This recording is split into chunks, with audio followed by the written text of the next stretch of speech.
할렐루야. 후배 학생들을 만나서 정말 반갑습니다. 졸업하고 30년 만에 왔네요. 귀한 학생들과 교수님들을 이렇게 이 자리에서 만나게 돼서 정말 행복합니다. 저는 정말 죄인입니다. 그렇지만 하나님의 사랑을 받은 행복한 사람입니다. 힘들 때도 있었고 괴로울 때도 있었고 그렇게 힘들고 어려울 때 꼭 성경 말씀을 읽었습니다. 성경 말씀이 내 삶을 인도하심을 믿었기 때문입니다.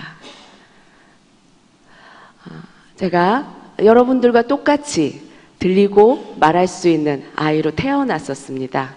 근데 서너 살 때 열병을 앓았어요. 그 열병으로 주사를 맞았는데 그 뒤부터 세상 소리를 전혀 듣지 못하게 되었습니다. 지금도 아무 소리를 들을 수 없습니다. 또 저희 가정이 굉장히 경제적으로 어려움을 겪어서 공부는 했지만 앞으로 미래에 대한 희망이 없을 때 오늘 읽은 이 본문 말씀을 읽게 되었습니다. 제자들이 예수님께 묻습니다. 주님, 저 맹인이 소경이 된 것이 부모의 죄입니까? 자신의 죄 때문입니까? 예수님이 대답하시죠. 저가 맹인이 된 것은 하나님의 하실 일을 나타내기 위함이라. 저도 생각했습니다.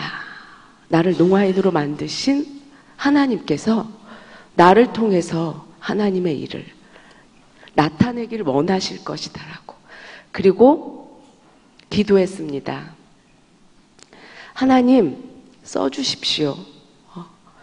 그리고 그렇게 하나님 손에 인도함 받기를 소원하면서 그렇게 기도하기 시작했습니다. 그런데 그때부터 하나님은 저를 인도하시는데 고난과 어려움 그 가운데로 인도하셨습니다. 학교를 입학했습니다. 장신대.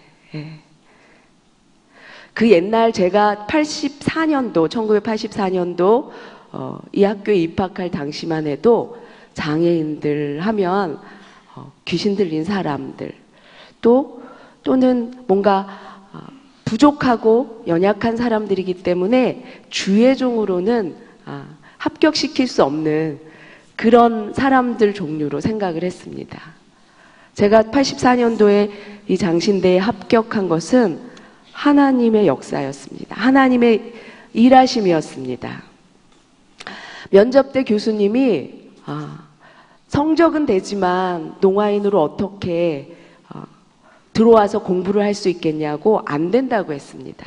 근데 저희 아버지께서 입학할 수 있는 성적만 되면 입학시켜 주십시오. 자기가 공부 따라하지 못하면 스스로 그만두겠습니다. 또 학교에 합격자 명단이 붙여졌어요. 저 지금도 기억하는데 제 번호가 수험 번호가 8번이었습니다. 봤더니 없었어요. 8번의 숫자가 없었어요. 그래서 절망하고 떨어졌구나 하고 뒤돌아가는데 뒤에서 웅성하는 소리가 들렸습니다. 저희 아버지가 야, 무슨 소리가 들린다. 저를 데려갔어요. 그랬더니 종이가 접혀 있었던 거예요. 접혀져서 8번이 안 보였던 것을 뒤늦게 폈습니다. 제가 그 소리를 듣지 못했다면, 아버지와 함께 하지 않았다면 저는 제가 합격한 줄도 모르고 이 학교에 오지 못했을 겁니다. 그리고 박장환 총장님 계실 때 신학생들 학생 수가 너무 많다고 반으로 줄였을 때였습니다. 그래서 반으로 줄였는데 기적적으로 제가 합격한 거예요. 그때의 기쁨은 정말 말할 수 없는 기쁨이었습니다. 그러나 고생 시작인 줄은 몰랐습니다. 이제 좋은 공부 시작하게 됐다고 기뻐하면서 들어왔을 거예요. 여러분, 이곳을 선지 동산이라고 부르죠. 친구들과 하나님 이야기를 하고 교제 나누고 말씀을 배우고 지식의 바다 속에서 하나님에 대해서 배우는 그 즐거운 그 시간에 저는 가장 외롭고 가장 슬픈 시간을 보냈습니다.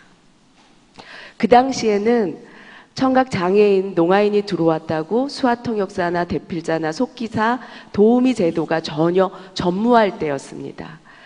저는 첫 시간을 기억합니다. 첫 강의 시간, 고등학교 때처럼 선생님들이 칠판에 뭔가를 막 적어주시면서 공부를 가르쳐 줄 것을 기대하며 연필을 잡고 교수님 수업을 들어갔는데 2시간 동안 교수님은 마이크만 잡고 계속 이야기만 하셨어요. 맨 앞자리에서 교수님의 입모양만 바라봐야만 했습니다.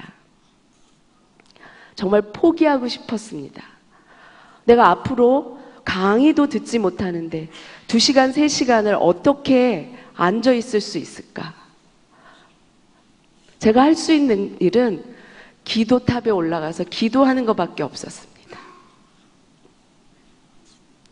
하나님, 나를 왜 이곳에 보내셨습니까? 친구들은 다 들으면서 공부할 수 있는데 저는 왜 이곳에 보내셔서 들리지 않는 강의 시간 혼자서 그렇게 앉아있게만 하십니까? 울면서 기도했습니다. 하나님이 그 시간 저를 위로해 주셨어요. 기도를 마치고 내려오자마자 너무 좋은 친구들을 붙여주셨습니다.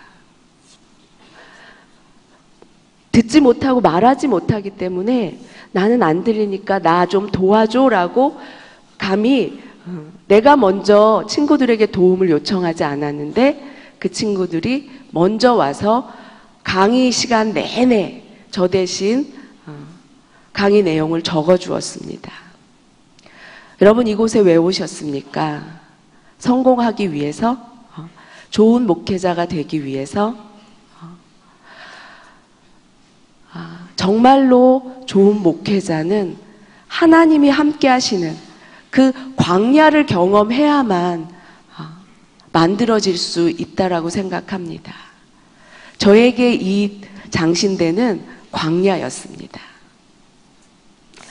공부하면서 있었던 에피소드 몇 가지를 이야기하자면 공부하면서 참 많이 상처를 받았습니다.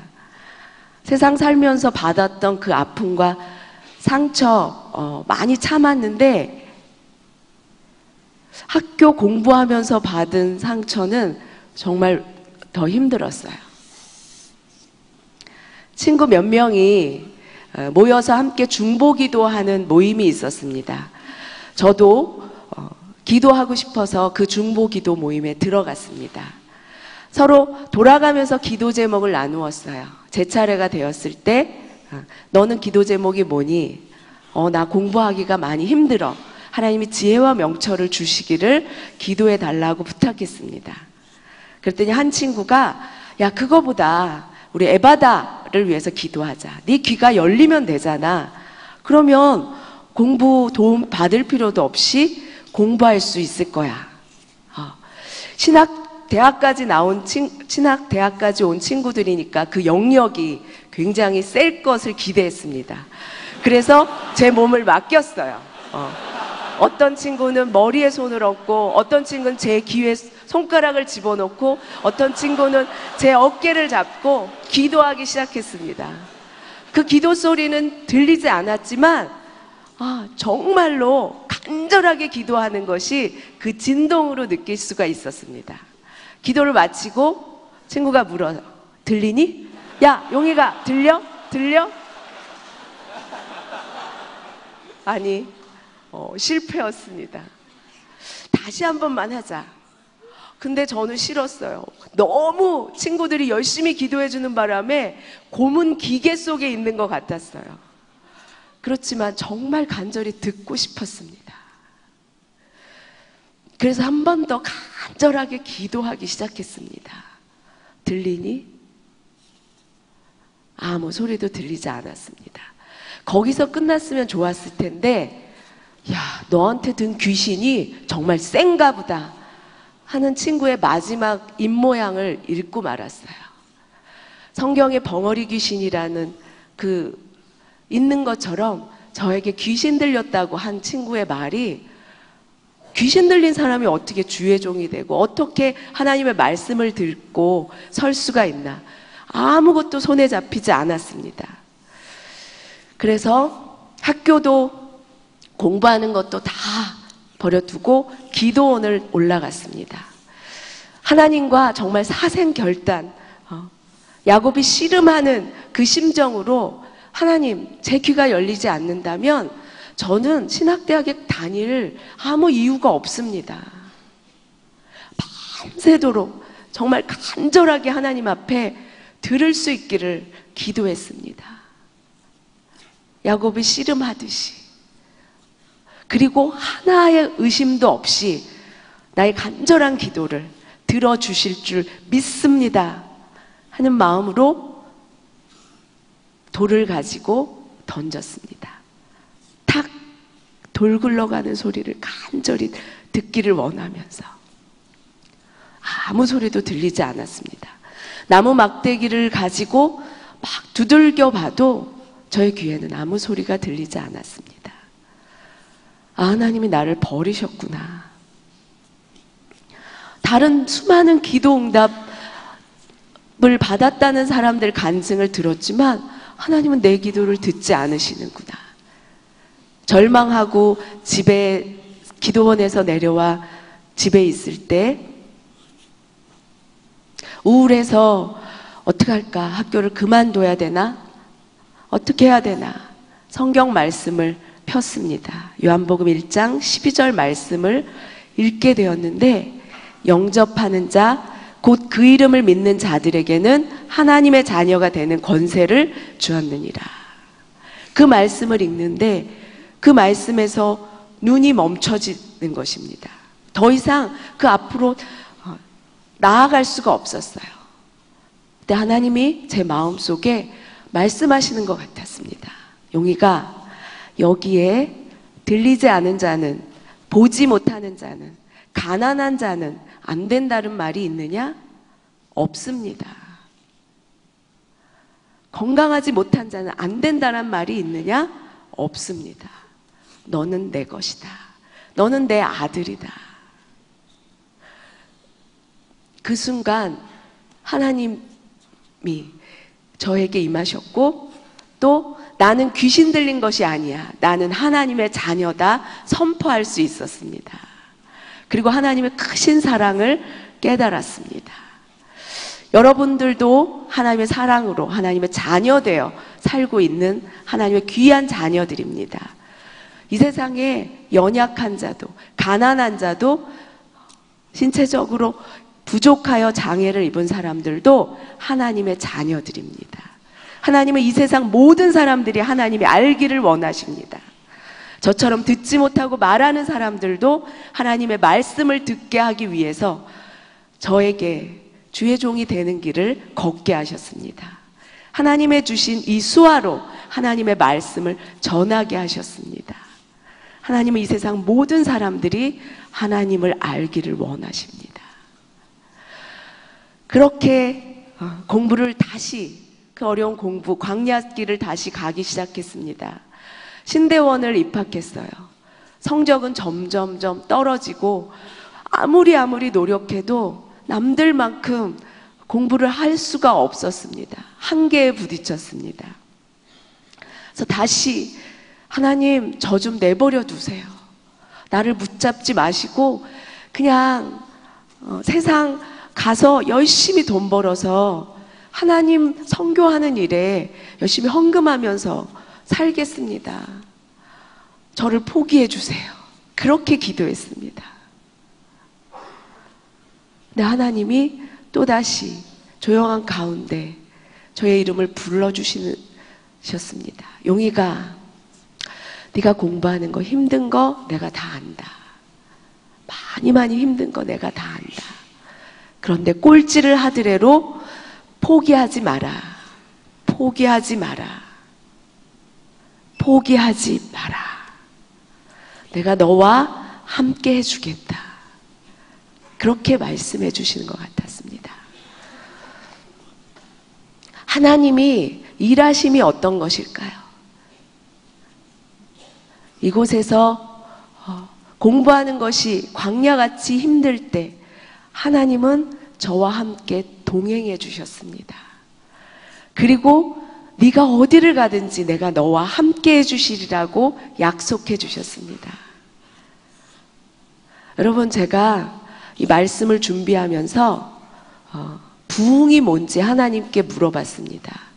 하나님, 수많은 교회들이 부흥을 원하고 있습니다. 제가 이곳에서 4년, 학부 4년, 대학원 3년, 7년 동안 공부하면서 또 많은 목사님들, 사경회를 통해서 많은 목사님들의 설교를 들었습니다.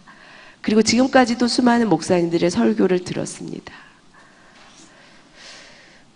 부흥을 원하고 있습니다. 많은 한국 교회들이. 그런데 정말 하나님이 원하시는 부흥이 무엇인지 하나님께 물었습니다. 정말 성도들이 많이 늘어나는 것, 많은 교회가 커지는 것. 그러나 하나님은 저에게 말씀하셨어요. 내가 너와 함께 하고 싶다. 내가 너와 동행하고 싶다. 그것이 부흥이다. 그것이 회복이다. 그렇게 말씀해 주셨습니다. 7년 동안의 광야와 같은 학교 생활에서 가장 힘들고 어려운 시간들이었지만 또 하나님을 가장 가까이, 하나님이 가장 내 옆에 계심을 느꼈던 시간들이었습니다. 여러분들이 그와 같은 광야의 생활을 하기를 원합니다. 그리고 하나님이 여러분 가까이에, 여러분과 동행하시기 원하시는 하나님과 가장 가까이에 함께 하시는 시간이 되어지기를 원합니다. 그리고 이 학교를 졸업한 후에 그 마음으로, 그 하나님의 마음으로 늘 하나님과 동행하는 목회를 할 수 있기를 원합니다. 그리고 여러분에게 또 간절히 원하는 것은 긍휼의 마음을 갖는 목회자가 되시기를 원합니다. 수많은 목사님들을 만났습니다. 그리고 긍휼의 마음을 진심으로 가진 목사님들도 만났고 전혀 긍휼의 마음을 갖지 못한 목사님들도 만났습니다. 그러나 그 결국을 보니까 긍휼의 마음을 가진 분들, 목회자들이 목회에 정말 아름다운 목회를 하는 모습을 보았습니다. 여러분들이 어떤 목회자가 되기를 원하는지 긍휼의 마음을 갖는 목회자가 되기를 간절히 원합니다. 마지막으로 하나님이 함께 하시는, 하나님이 하시는 일 중에 사랑하는 일이 있습니다. 사랑의 하나님이시기에 우리에게 사랑을 주셨습니다. 우리에게 이 천지만물을 창조해 주셨고 우리에게 예수 그리스도를 보내주심으로 죄를 사해 주셨습니다. 우리도 그 사랑을 받아서 사랑하는 것밖에는 없습니다. 하나님의 사랑으로 사랑하십시오. 예수님이 죽으셨다가 부활하신 후 갈릴리에 가셔서 베드로를 만나셨습니다. 네가 나를 사랑하느냐? 물으셨죠. 네가 다른 사람보다 나를 더 사랑하느냐? 3번을 물으셨습니다. 내 양을 먹이라, 내 양을 치라. 그렇게 말씀하셨습니다. 하나님이 맡겨주신 그 양을 잘 먹이고 칠 수 있는 방법은 하나님을 사랑하는 것밖에 없습니다. 다른 전도 방법, 다른 여러 가지 사람의 방법으로가 아니고 하나님을 사랑하는 마음. 하나님을 사랑하십시오. 그러면 여러분에게 맡겨주신 양들을 잘 칠 수 있게 될 줄로 믿습니다.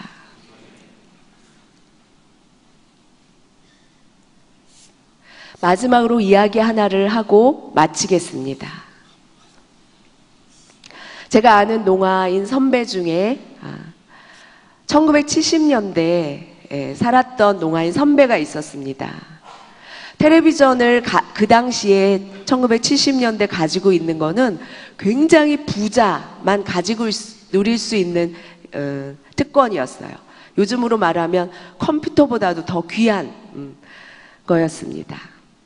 이 농아인에게는 농아인은 형이었고 남동생과 여동생이 있었습니다. 남동생과 여동생은 들을 수 있는 친구들이었어요. 그런데 텔레비전에 웃으면 보기와요 시간이 있었습니다. 동생들이 재밌게 텔레비전을 보고 있는데 형이 그 프로가 보고 싶었어요. 동생한테 적어달라고 했지만 동생들은 귀찮아했어요. 그래서 농아인 형이 그만 너무 화가 나서 이 텔레비전을 박살을 내고 말았습니다. 아버지가 오셨어요. 동생들이 불이 나게 달려가서 아버지, 형이 텔레비전을 박살냈어요. 이야기했습니다. 일러 바쳤어요. 그래서 아버지가 형한테 물었습니다. 왜 텔레비전을 던졌니? 그러자 자초지정을 썼어요. 아버지가 회초리를 가져오라고 시켰습니다. 그리고 동생들을 때리기 시작했습니다. 형이 아니었으면 너희들이 농아인으로 태어날 수 있었어. 여러분 그거 아십니까? 제가 농아인이 아니었으면 여러분들이 농아인으로 태어날 수도 있었습니다.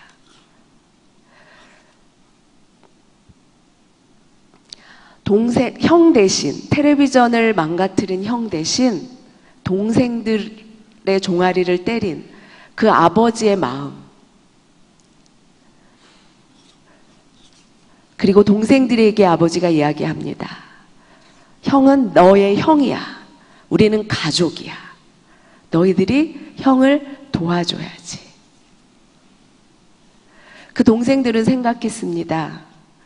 자기들이 들을 수 있고 말할 수 있는 것이 당연한 것이 아님을, 하나님이 주신 은혜라는 것을 깨달았습니다.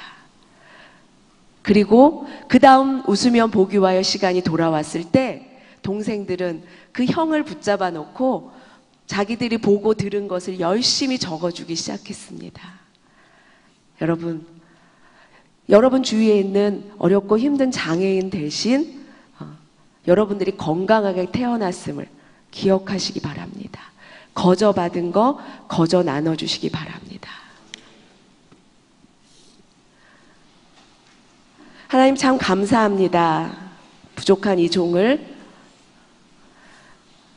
하나님께서 이곳에 세워주셨습니다. 하나님의 말씀을 전하게 하셨습니다. 하나님, 저는 잠시 왔다가 가지만 우리 학생들에게 들을 수 있는 게 얼마나 감사한 일인지, 말할 수 있는 게 얼마나 감사한 일인지, 당연한 것이 아닌 하나님의 은혜임을 깨달아 알게 하여 주시옵소서. 예수님이 날 대신하여 십자가에 못 박혀 돌아가시지 않았다면 내가 여전히 죄인으로 죽을 수밖에 없는 죄인인 것을 깨달아 알게 하여 주시옵소서. 은혜 받은 자로서 은혜를 나누며 살 수 있는 우리 학생들 되어지기를 원합니다. 감사드리오며 예수님의 이름으로 기도드렸습니다.